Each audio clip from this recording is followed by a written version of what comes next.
November 21st, 1990. What happened on this day?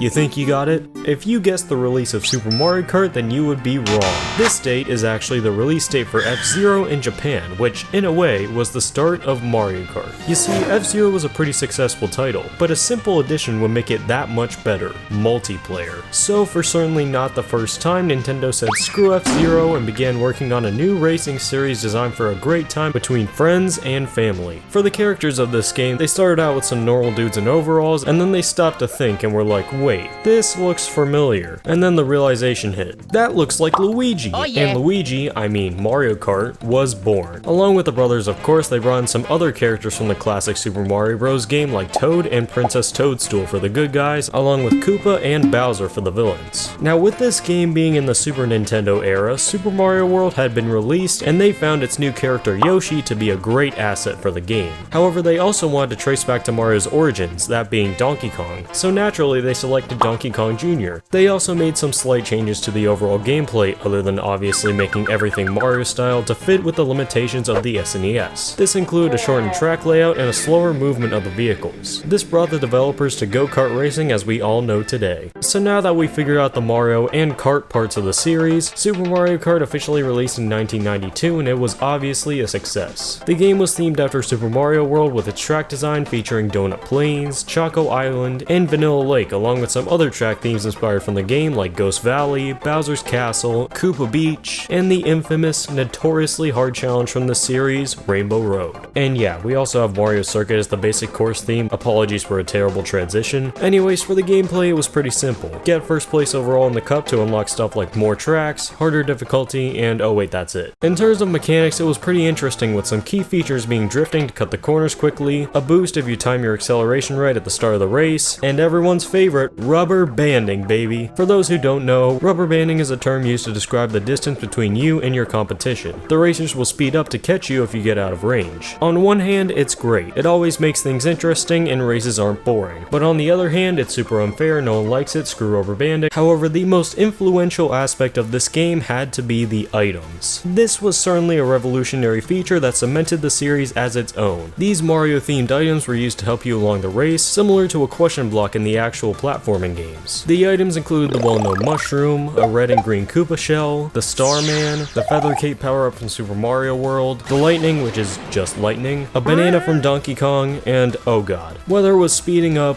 ruining other players' days, or protecting your day from being ruined, these items changed the formula and made it so the less skilled players from a racing perspective could still have a chance, and really made things that much more entertaining. The item system was such a big part of the series that they made a second mode to the game which was completely for items, that being Battle Mode. You have 3 lives and you collect items and use them to destroy your opponent. Pretty simple.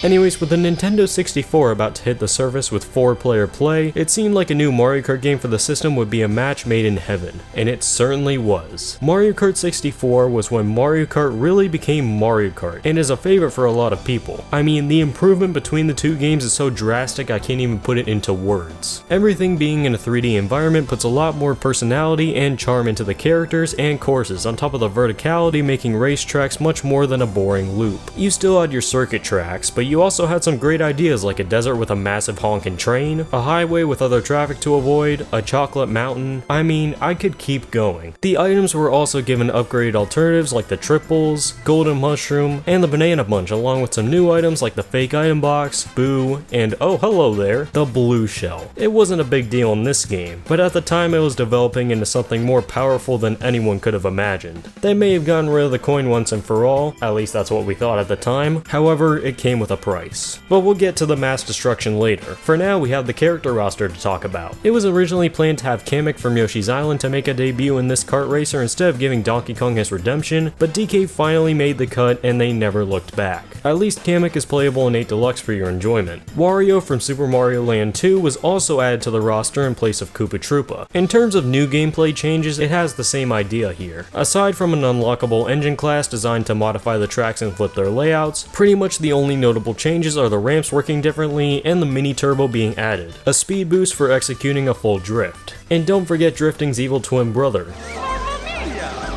Now, after Mario Kart 64, Nintendo decided to go a different route with the series with the newest addition to the Game Boy series launching. That's right, a portable Mario Kart. This meant that road trips were a lot more entertaining. Your parents would be losing their minds over traffic while you were losing your mind over the 15th blue shell. This game would eventually be called Mario Kart Super Circuit, and it certainly was a lot different than any other game in the series. Due to technical limitations, unsurprisingly, they resorted back to the Super Mario Kart style of things. However, this game threw some Mario Kart 64 elements into it, like the character roster, some of the item selection, and most importantly, the heavy focus on this game was the coins actually, and to everyone's relief, they were not an item. Instead, they were scattered around the track and important in many ways. The first, survival. The other racers love to bump you like it's gosh darn bumper cars, and each time it gets rid of a coin. This also applies to spinning out, needing a Lakitu service because you suck at the game, and getting hit by items. The consequences of running out, not only do you have to listen to anxiety at its finest, but you also drive pitifully slow, and spin out when the wannabe bumper cars find their way to you. Another reason why you want to collect these things has to do with the tracks. The coins are needed here because collecting 100 in each cup unlocks the entire Super Nintendo selection. This totals the game to 40 freaking tracks, which is pretty impressive. Fast forward 2 years and we are brought to the next Mario Kart game in the series, Mario Kart Double Dash for the GameCube. Yeah, I couldn't figure out any thoughts by developers and backstory on the game, so let's get right into it. Double Dash was once again a completely unique Mario Kart experience, but in a completely different way. First off, obviously, we have 2 players on one kart. This could feature both racers being controlled by one player, or one player for each character. This meant that one friend would run the items and the other would get yelled at for driving off Rainbow Road. Anyways, that isn't the only major difference in this game though. The character selection had seen the biggest addition in history, with a whopping 11 new characters to choose from. These include Baby Mario and Luigi from Yoshi's Island, Daisy from Super Mario Land, Toadette who is new to the series, Birdo from Super Mario Bros. 2, Paratroopa, Diddy Kong, Bowser Jr., and 8 Deluxe's Nightmare to accompany their respective pairs. And then Petey Piranha and King Boo as unlockables, being the first characters to be earned in the series. With all of these characters came exclusive items that they could use, like fireballs for Mario and Luigi for example, that added a bit more to the character selection other than purely stats. On the topic of items, this is the very game where the blue shell was unleashed. People usually think of Mario Kart Wii for this matter, but this was the first time where you were rethinking your life decisions. Anyways, these items all came with additional karts to choose from that made it so you weren't stuck with the standard kart as your only option.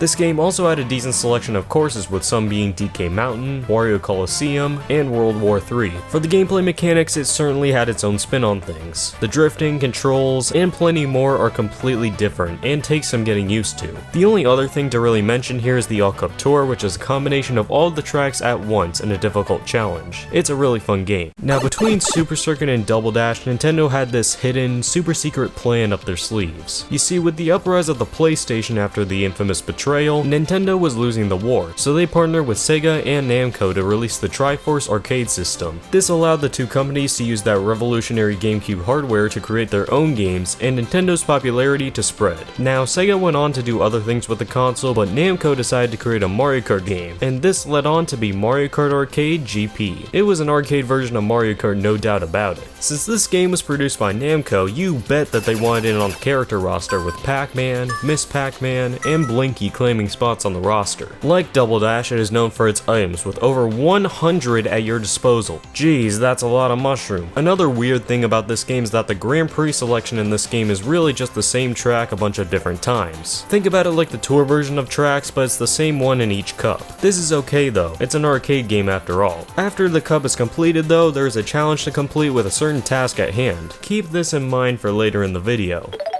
A few months later, it was time to return to a familiar style of Mario Kart, something that everyone enjoyed, portable Mario Kart. Back to one character per kart and some good old road trip fun. However, this time things were different. It was portable Mario Kart, but in like actual 3D. The Nintendo DS saw such a massive jump in quality from its predecessor, and may not look like much nowadays, but for almost 20 years ago, wait a minute, 20 years, this new game would be Mario Kart DS, and it was also the first Mario Kart game capable of being played played online and wireless. Anyways, like Super Circuit, we saw the return of retro tracks to the series, and this time there was much more than just SNES tracks. There were tracks from all the previous mainline Mario Kart games all in one. Not only this, but new characters as well. There obviously wasn't, 20 like Double Dash, but it was certainly a lot better than Super Circuit. Returning characters include the 8 from the N64, plus Waluigi and Daisy. However, there are new additions as well, like the fan favorite Dry Bones and even Rob the Robot. Now, technically Shy Guy also debuted here as well, taking the second player's character in the multiplayer mode. Fond memories. The item selection had also gotten a buff with the iconic blooper, iconic for the wrong reason, and the Bullet Bill, aka everyone's best friend.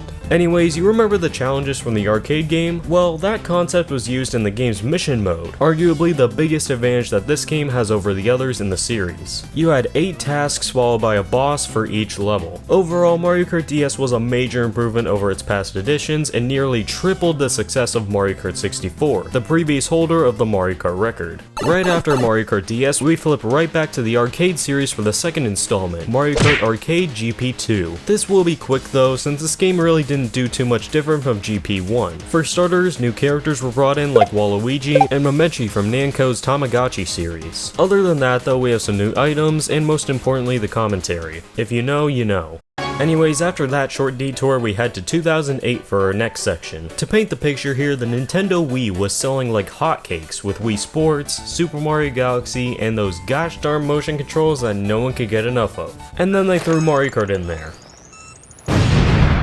Yeah, if Mario Kart DS didn't already have the recipe for success, then Mario Kart Wii had the sacred formula. And in case you were wondering how this applies to motion controls, enter the Wii wheel. Similar to driving an actual vehicle, you tilt the wheel in the direction you desire to go in. The number of racers had been increased too. Now there were 12 different racers on the same track. Another motion control element was added as well, and this one remains a staple of the series to this day, the trick system. To give ramps and jumps some more flair, you could shake the Wii remote to trigger an animation as well as a speed boost when you hit the ground. This did wonders for the gameplay. And while we're on the topic of major gameplay additions, there is plenty more where that came from. Bikes were introduced to the series, which gave the player more freedoms when it came to the vehicle selection. These bikes could take the corners sharp as a razor and even wheelie for a speed boost. The drawback here was that they were generally lighter and would majorly slow down when hit in a wheelie, but this didn't stop the bikes from becoming insanely popular and insanely overpowered as well. Another thing that this game is famous for is its shortcuts. This game can be broken so easily through them and are a fun factor for many. That's enough gameplay stuff for now, but we still have more worth talking about. First off, the character roster was better than Double Dash's with 26 different options. The newcomers this time around were Baby Peach, Baby Daisy, Rosalina from Super Mario Galaxy, Dry Bowser, and some Donkey Kong character. On top of this, the Me feature was used in the game to play as a video game version of yourself or whatever character you want to make. Pretty cool. Fast forward 3 years and we return to the portable Mario Kart scene, this time with the 3DS, the successor of the DS. With the next game they would go to numbers instead of the name of the console. The next game would be the first one to actually use a number in its name. Okay, you get the deal. Mario Kart 7 once again really improved the graphics of its previous handheld game and even looked on par with the previous console editions. The gimmick this time was that you could drive on any terrain you desired. They accomplished this with the glider and underwater mechanics where your car would transform to fit the setting. Drive into water and activate your propeller, or go off a blue ramp and take to the skies with a paraglider and slowly descend downward. The character roster had seen major change with this game as well. There was major trim followed by some new additions. These included Metal Mario, the Honey Queen from Super Mario Galaxy, Lakitu, and this godforsaken caterpillar. Anyways, this game in my opinion has the best track selection in the series, with good nitros followed by a great retro track selection. After Mario Kart 7, it was finally time to return to the arcades with the newest installment in the arcade series, Mario Kart Arcade GP Deluxe. And this game was on a new machine instead of the Triforce board. The character roster was once again matched to the modern Mario Kart and even includes separate skins as well. The new addition for the Namco side was Don-chan from their Taiko no Tatsujin series. Everything was upgraded here, from the gameplay with the underwater and gliding, selection of characters, carts, and items, and even the drifting was improved as well. They even added co-op to this game, which makes it all the more better.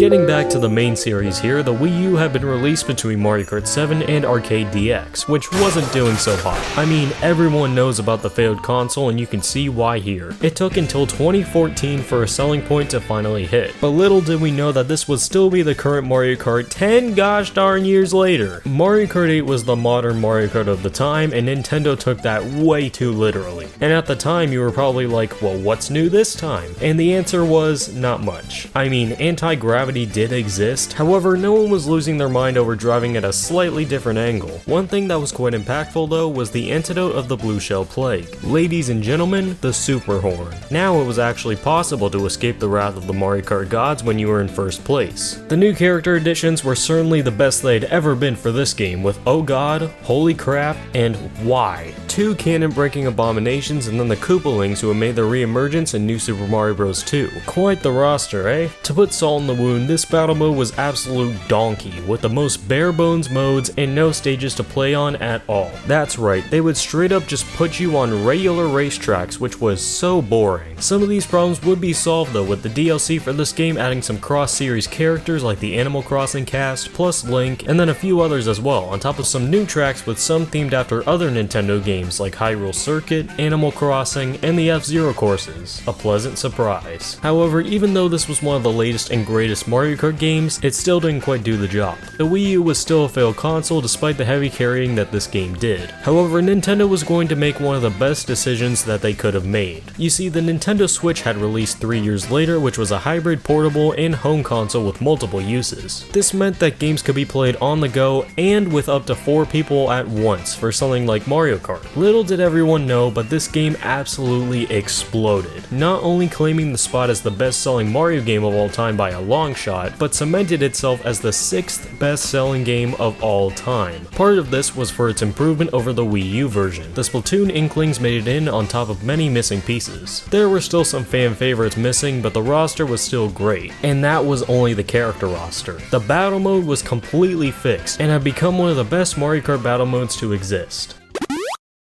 Now it's time to get into the drought. 2017 to 2022 was a 5-year period where nothing major had released for the series, and this didn't even count the 3 years beforehand with the same Mario Kart title. We do go back to the Mario Kart Arcade series with its last installment, and easily the least popular due to availability, GP VR. And this was not really a game, but more of a display of Namco's virtual reality arcade games. There's not really much gameplay wise, other than the fact that you can physically pull off the motions to play the game. It's cool, but then again, not really something that would bring water during the drought. Undeniably, the biggest thing to happen during this time was Mario Kart Tour, the mobile addition to the series, which I guess is a mainline title, but then again, it came and went during a Deluxe's lifetime. Tour is a pretty interesting title with its ups and downs. The main thing here is currency. You save up on coins, tokens, and rubies to buy characters, carts, and gliders, as well as upgrades for them. This all comes with pricey microtransactions though, which is quite unfortunate. The item mechanic is pretty interesting for this game too. There are special items applied along with the new mechanic, the combo system, where you aim to score the highest point total possible. This can be accomplished by going off consecutive ramps and drifts, hitting other players with items, and the frenzy, which initiates when all 3 of the items in the item slot are a match. Another main part of this game is the tracks, and it has its nitros, however the hundreds of retros just simply can't be ignored. Each track also will have separate versions of themselves like reverse, trick, and even both at the same time. This all comes with challenges,